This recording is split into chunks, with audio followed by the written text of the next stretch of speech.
Salve, salve, amigos! Como vão vocês? Eu espero que vocês estejam bem. Estamos aqui de novo para continuar a nossa saga, a nossa série Resumão do Enem. Para continuar a nossa série, vamos retomar rapidinho o que foi falado na aula anterior. Lembrem-se que eu dividi a filosofia entre filosofia prática, para que ela serve no dia a dia, e filosofia teórica, o que é a filosofia, o que seria a disciplina filosófica.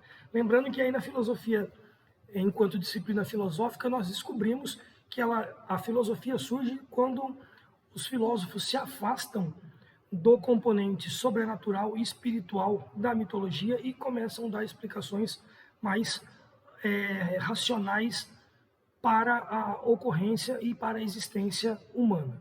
Então, esses caras que aparecem aí se afastando do componente sobrenatural mitológico e começam a explicar de maneira racional, esses caras são chamados de filósofos. Nós vimos lá por quê? Porque eles são afetos, eles viraram parças, viraram amigos da sabedoria. Então, filo significa amigo, sofia significa sabedoria, saber. Então, eles ficaram amigos ou amantes da filosofia. Assim, então, surge a filosofia como o distanciamento do componente sobrenatural que era carregado nas histórias mitológicas. E esses caras aí, esses primeiros filósofos, que assim são chamados de filósofos, por conta desse comportamento, dessa avaliação racional para a explicação das coisas, esses caras aí, eles foram classificados, eles foram nomeados de filósofos pré-socráticos. Nós vamos falar hoje, então, de maneira bem sucinta, sobre os filósofos pré-socráticos. Sucinta por quê? Porque o curso, as aulas, pressupõem que você tenha algum conhecimento, tenha uma base anterior, ou uma aula, ou de um texto, e a ideia é aqui fazer um resumo para que você entenda os pontos principais sobre o assunto em questão. Então, falando dos filósofos pré-socráticos, eles vão surgir, eu coloquei aqui rapidinho, vocês já viram, de novo, a nossa amiga timeline da filosofia. Por quê? Porque a timeline vai mostrar para nós onde eles ocorrem e junto ali a gente vai fazer um encaixe também de qual seria o período da história do mundo, e depois lá na frente nós vamos ver que vai embramar tudo junto ali a sociologia. Então os filósofos pré-socráticos aparecem em torno do século 5, 6 antes de Cristo. Está aqui no comecinho, lá está o primeiro deles ali, o Tales de Mileto. Isso é filosofia. Esse período filosófico está dentro da filosofia antiga. E na história, a parte histórica, a gente pode ver ali que é a época das grandes viagens marítimas, o surgimento das cidades, da moeda e da escrita. A filosofia nasce mais ou menos nesse turbilhão aí, ok? Então, voltando aqui, a gente viu o nosso mapa mental, agora a gente vai começar a falar dos filósofos pré-socráticos propriamente ditos, ok? Então, vamos lá. Antes da gente começar, faz sentido eu dizer que esses filósofos pré-socráticos têm esse nome, mas esse nome ele é um pouco ou tanto quanto injusto, porque por ter o prefixo aqui, ó, pré, de anterior, dá a impressão que eles são sempre anteriores a Sócrates, que viveram antes de Sócrates. Alguns, sim, viveram antes de Sócrates. Alguns outros são contemporâneos a Sócrates, viveram junto com ele. E um ou outro, inclusive, viveu depois dele, estava vivo ainda quando Sócrates morreu.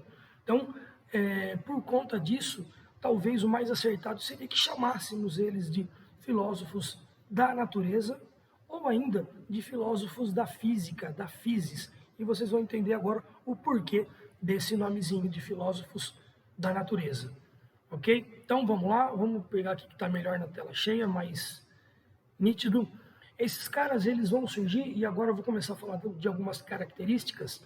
Lembram-se que eu falei lá atrás, na aula anterior, que eles se afastam do componente sobrenatural e espiritual, ou seja, da mitologia, e procuram mais uma racionalidade das coisas? Sim, lembram, né? Ok, legal. Então, quando eu disse isso, eu estou querendo dizer, falando filosoficamente, que eles começam a compor, a descrever, a cosmologias para uma explicação original do mundo. Nossa, não entendi o que é isso. Não entendeu? Então vai lá. Cosmologia é uma explicação racional para o mundo. Enquanto os caras da época da mitologia, eles faziam diferente. Eles não escreviam ou descreviam cosmologias. Eles descreviam, escreviam e criavam cosmogonias. A palavra cosmogonia, o final dela, o gonia, tem a ver com o Deus, com a divindade, com o ente divino ou sobrenatural. Lembra? Sobrenatural é palavra-chave lá atrás da era mitológica.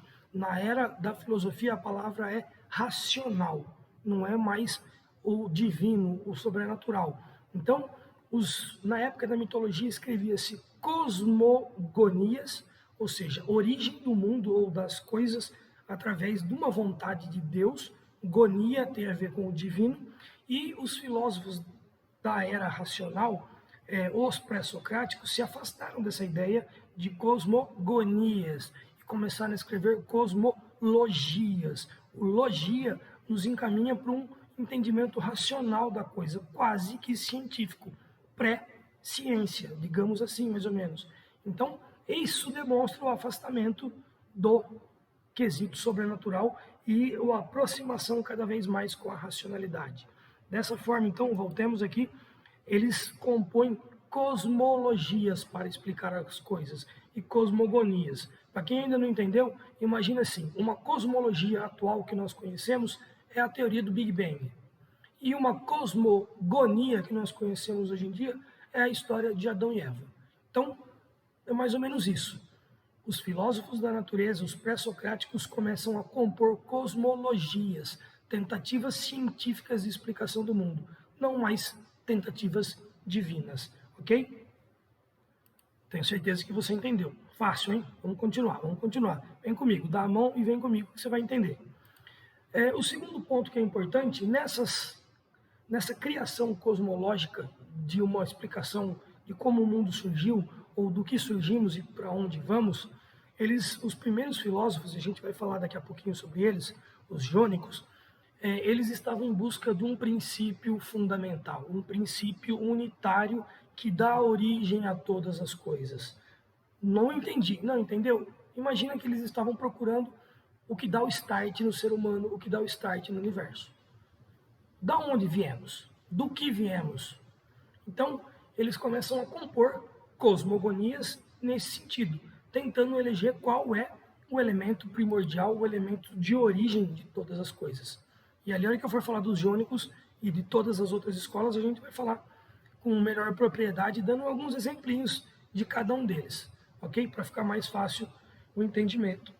Mas continuando aqui, ainda com algumas características importantes, quando eles buscam, através dessas cosmogonias, encontrar o princípio universal, o princípio unitário, o start de todas as coisas, que em grego chama-se arché, eles estão compondo uma ontologia. O que é ontologia? Essa palavra é tão difícil de entender. Ontologia, aqui tem 2 tópicos para a gente tentar matar e entender da maneira mais simples possível e nunca mais errar. É claro que ele é muito mais abrangente que isso, o conceito de ontologia. Mas vamos tentar fixar essas 2 questões para a gente entender melhor, entender bem pra caramba e não ter mais problema com isso. A ontologia, ela vai se preocupar com a natureza, com a manutenção, com a realidade do ser, minha, dos seres, nosso, né? E também com a realidade e natureza das coisas. Então ela se preocupa com o ser, com os seres e com a realidade das coisas, a natureza do ser, a natureza humana, a natureza de nós e a realidade ou também natureza das coisas que não são humanas. Então, quando eu me preocupo a fazer um estudo nesse sentido, eu estou a fazer uma ontologia do ser. Às vezes, do ser em específico, um ser humano, ou do ser objeto, coisa, da matéria em si, de outra, que tenha propriedades materiais, ok? Então, eles começam a compor ontologias, a tentar entender do que somos compostos, do que somos feitos, qual a nossa natureza, e para que servimos, e etc. e tal. Continuando, então, fica claro que a gente está falando, a gente está debruçado sobre filósofos que estão preocupados com a física das coisas, com a realidade ontológica. Lembrando que a ontologia é a natureza do ser e a natureza dos objetos, a realidade dos objetos. Então a gente está falando de filósofos debruçados na questão física, na questão que aparenta, que aparece aos olhos ou aos sentidos de todos nós. Lembre-se que tudo isso que eu falei até agora só reforça aquele afastamento que tínhamos da era mitológica, da era onde as justificativas eram sobrenaturais. Então a gente está falando do surgimento da filosofia e tudo que eu venho contando até agora dos pré-socráticos, assina embaixo que eu falei até agora. Tá tudo encaixando direitinho, né? Por enquanto, acho que eu não perdi nenhuma peça, né? Vamos ver agora, então, continuando, falando um pouquinho dessas outras características desses pré-socráticos, só que agora a gente vai dividir em escolinhas, em grupinhos de amiguinhos, filosofinhos, parceirinhos, né? Então, a gente vê a primeira escola que aparece, e é ali que surge a filosofia, com os caras da Jônia, os jônicos. O principal destaque aqui para mim, que tem aqui, é o Tales. O Tales de Mileto, e os outros também são de Mileto, geralmente você não vê que o filósofo carrega o nome da cidade dele junto. É como se eles não tivessem sobrenome. Então, o Tales de Mileto, ele nessa busca cosmogônica pela arqué, construindo uma ontologia do ser, ou ontologia da realidade das coisas, ele vai eleger a água como o elemento principal e elemento originário de todas as coisas. Talvez por ter observado que a água faz crescer árvore, que a gente toma água e não morre, que a gente nasce quando rompe a bolsa, nasce da água, não sei.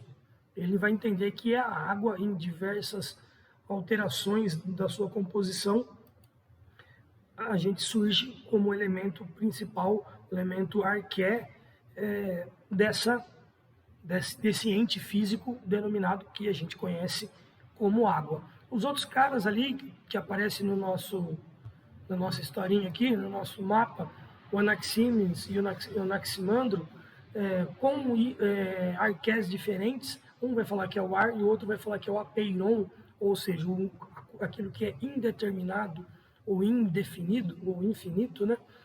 Que dão início a todas as coisas. Para nós não importa muito, a gente precisa lembrar que esses caras estão nessa busca pela arqué, cada uma de uma forma diferente, e esses caras são da jônica, são os primeiros. Um fato interessante lembrar aqui, que eu sempre digo em sala de aula, se vocês virem alguém aí na cidade, para a rua, que chama Tales, você pode ter certeza que o pai ou a mãe é fissurado em filosofia. Ninguém bota um nome desse à toa. O Tales é o primeiro filósofo que se tem conhecimento na história. Continuando aqui, então, nós vamos para o segundo grupinho de filósofos, os caras da escola estadual, do primeiro e segundo grau. Mentira. Os caras da escola de Éfeso. A escola de Éfeso tem como principal representante o cara que eu considero pacas, o tal do Mano Heráclito. O Heráclito ele vai nos dizer que as coisas são formadas ou elas estão em constante mudança. E a isso ele dá um número de fluxo perpétuo. Ou seja, o fluxo perpétuo é a demonstração de que nós mudamos o tempo todo.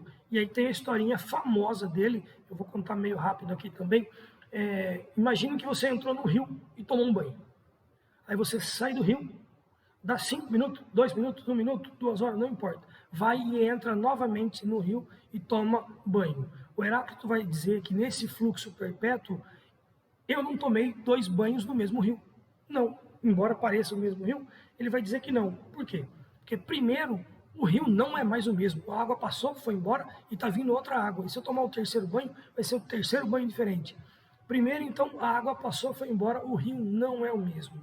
E segundo, eu também não sou mais o mesmo. Eu tenho novas perspectivas, novas vontades, uma nova composição, ou seja, eu mudei também. Então, o conceito dele de fluxo perpétuo é justamente isso, uma eterna e constante mudança que existe nas coisas. E, dessa forma, então, há uma síntese e um duelo de contrários em todas as coisas. Isso a gente chama na filosofia de dialética. Isso acaba nos dizendo, então, que não há uma unidade natural no mundo. Ou seja, não existe uma essência natural para todas as coisas, mas todas essas coisas estão em constante fluxo, e esse constante fluxo tem um símbolo, e esse símbolo para ele é o próprio fogo. O fogo em maior intensidade ou menor intensidade faz esses duelos, essa dialética entre frio e quente, entre uma coisa dura, uma coisa mole, ou seja, ele tenta fazer essa explicação tendo o fogo como elemento primordial para explicar essas diferenças, essas mudanças, qual que é a palavra que está aqui no meu mapa mental? Os contrários. Essa união e duelo dos contrários são originários da exposição ou da exposição e transformação pelo elemento fogo. Ok? Então, continuando aqui o nosso rolê filosófico, a terceira escola é uma das que eu mais gosto, embora eu não goste de matemática. A terceira escola tem como maior representante Pitágoras. Pitágoras tinha uma escola denominada pitagórica, com uma cambada de seguidores. A cambada não é no mau sentido, era tudo gente muito boa e pá. E esses caras, eles tinham uma forma diferente de enxergar sobre o elemento primordial. Tem que ser falado aqui, embora de maneira rápida, que Pitágoras, antes de ser o Pitágoras na Grécia, ele viveu durante provavelmente 20 anos no Egito e lá captou muita coisa mística. Estudou os mistérios, me fugiu agora se é os mistérios helênicos ou se é esqueci agora qual é o tipo de mistérios. Mas isso rendeu ao Pitágoras uma crença em uma coisa chamada orfismo, ou seja, uma doutrina mística denominada orfismo e que vai, de certa forma, cooperar para a criação de grandes doutrinas e grandes religiões também, mas esse é assunto para um outro episódio. Então, essas crenças místicas, principalmente do orfismo, dos pitagóricos, ele os leva a crer que a origem de todas as coisas é a ordem sagrada e numérica das coisas. O número aparece como princípio ordenador de todas as coisas. E ele vai dizer isso porque ele percebe que existe uma harmonia numérica, lógica e matemática em todas as coisas. E para quem curte música, inclusive, a noção de harmonia que se tem hoje em música, os tempos contados, passados, espaçados, tem origem nas teorias de Pitágoras, porque Pitágoras acreditava que tudo era número, que tudo na natureza tem essa sequência numérica e lógica. Então, para ele, isso mostra que o universo origina-se da ordem, da grandeza numérica e dos números. Uma outra escola aqui, não menos importante, e que vai entrar em conflito direto com os caras lá da escola de Éfeso, é a escola eleata, com o maior representante, o humano Parmênides. Parmênides vai filosofar para nós, com muita categoria, inclusive, de que não tem essa história de que tudo passa, tudo flui. Uma frasezinha bonitinha lá do Heráclito, que às vezes as pessoas falam que tudo passa, tudo flui. Aí os Eliatas ali, Parmênides, vai falar, não, mano, não vem louco não. Não existe nada disso de fluir, de passar, de mudar e coisa e tal. O que existe é uma unidade e uma imobilidade do ser. Ou seja, o ser é estático, o ser é imutável, o ser é eterno, o ser é gigantesco, infinito. Ele pega aquilo que a gente pensar sobre existência, tudo isso faz parte de um ser que provavelmente pode ser até um Deus, mas é um grande ser, e nós somos parte desse ser, e se esse ser é imóvel, é imutável, não há o que falar em fluxo perpétuo. Ele termina dizendo mais ou menos o seguinte, o ser simplesmente é. Vamos voltar aqui para dar ênfase. O ser simplesmente é. E o não ser? O não ser não é. O não ser não existe. O não ser é nada. Não existe esse não ser do Heráclito. O Heráclito fala que o ser é o contrário, é o não ser. O que eu sou? Eu sou o que eu vou ser amanhã. Não o que eu fui agora. O que eu sou agora, eu já fui. É meio complicado, né? Mas é mais ou menos isso. Para o Heráclito, o ser é as alterações, as mudanças, as mutações, esse fluxo eterno. E para os Eliatas e Parmênides, não tem nada disso. O ser não é o que ele ainda não foi. O ser é somente o que ele foi, o que ele é. O que ele pode ser, não. O que ele pode ser, não é. Ele pode não acontecer. Então, para o humano Parmênides, o ser simplesmente é o que ele é. E o não ser não é, o não ser não existe. Tem outros manos ali também, o Zenon, que não é o que jogou no Corinthians, e o Xenófanes, que é o fundador, inclusive, da escola Eliata, eles também estão ali nesse rolê filosófico dos Eliatas, dizendo que o ser é e o não ser não é. Diferente de Heráclito, que ele vai dizer que o ser flui, o ser está em eterna mutação. Entenderam? Espero que sim. Para finalizar, temos aqui junto duas escolinhas que dá quase um joguinho de futebol bem batido, uma bolinha bem legal. Os pluralistas e os atomistas. Nos pluralistas, vamos falar rapidinho do Empédocles. O Empédocles, para ele, todas as coisas são uma junção ou uma separação dos princípios primordiais, que seriam terra, fogo, água e ar. Ou seja, tudo ou é uma composição desses 4 itens ou uma separação desses itens em uma escala maior ou menor, um pouquinho de cada um. Um pouquinho de água, um pouquinho de terra, um pouquinho menos de ar, um pouquinho mais de fogo e tal. Isso daí é, para ele, o princípio original, o ar, que é das coisas, é essa junção de todas as coisas em proporções devidas. Deve ter, o Deus devia ter uma receita lá, uma receita para o cabo de guarda-chuva. 70% disso, 20%, entenderam, né? Para esses caras aí, os pluralistas, a arqué ela era uma junção dos elementos primordiais da natureza, em maior ou menor escala, ok? E também passivo de algumas transformações. Em contrapartida, nós temos, ou também falando quase que a mesma letra, a mesma língua, né? O Mano Demócrito. Para o Demócrito, o interessante é que ali nasce a tal da nossa ciência. Até então a gente está falando de uma tentativa de ciência, uma pré-ciência. Mas o Demócrito vai falar algo que a gente usa até hoje. Para ele, o que existe são átomos.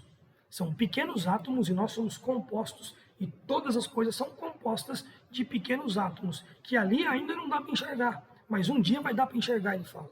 Olha isso, hein? Então ele diz que somos compostos de pequenos átomos que ficam vagando no vazio. O vazio, o que é o universo. E quando eles se chocam e se separam e se aglomeram, que não pode hoje na Covid, então quando eles se juntam, se chocam, e em maior intensidade ou menor intensidade, formam-se as diversas coisas, formam as coisas diferentes. Então, para o Demócrito, o arqué de todas as coisas, nessa tentativa dele, lembrem-se de novo ali, ó, de fazer uma cosmogonia e uma ontologia do ser, das coisas de modo físico. Para o Demócrito, isso acontece como? Pela união, separação e choque dos átomos. Eles se chocam de maneira mais simples, mais forte, mais pesado, e formam todas as coisas. Então, terminando aqui, a gente viu aqui, de maneira bem simplesinha, rápido, um resumão do Enem mesmo, que é a nossa proposta, 5 formas diferentes de enxergar qual é a origem cosmogônica das coisas. Isso que a gente está falando, eu gosto de usar o termo de pré-ciência. É o primórdio da filosofia. São os pré-socráticos que deviam ser chamados de filósofos da natureza, de melhor sorte. E essas noções que eles têm já nos demonstraram. Eu sei que você percebeu isso. Você é esperto pra caramba. Você percebeu que essa tentativa de cada um deles falar sobre o princípio físico de ordenação do mundo, de formação do mundo, é uma tentativa sobre-humana, por isso filosófica, de iniciar a ciência.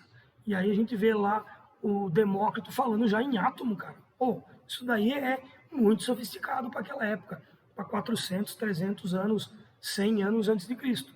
Então, a filosofia, ela racionaliza-se com a ajuda desses caras. Lembrando de novo, fugindo do quê? Fugindo do princípio sobrenatural que é próprio da mitologia para explicar a existência humana. Os caras que fazem de maneira racional, de maneira pré-científica já, podemos dizer isso, embora esse termo não exista lá atrás, mas eles já começam a fazer um negócio bem feitinho, bem bonitinho. E nós vamos perceber que depois desses pré-socráticos aparece o cara que vai botar fogo no parquinho, que é o Sócrates, e é o assunto da nossa próxima videoaula, ok? Espero que tenham entendido. Inscreva-se no meu canal, qualquer dúvida, pergunta ali para mim, a gente vai trocando ideia e tal, e viva o rock and roll!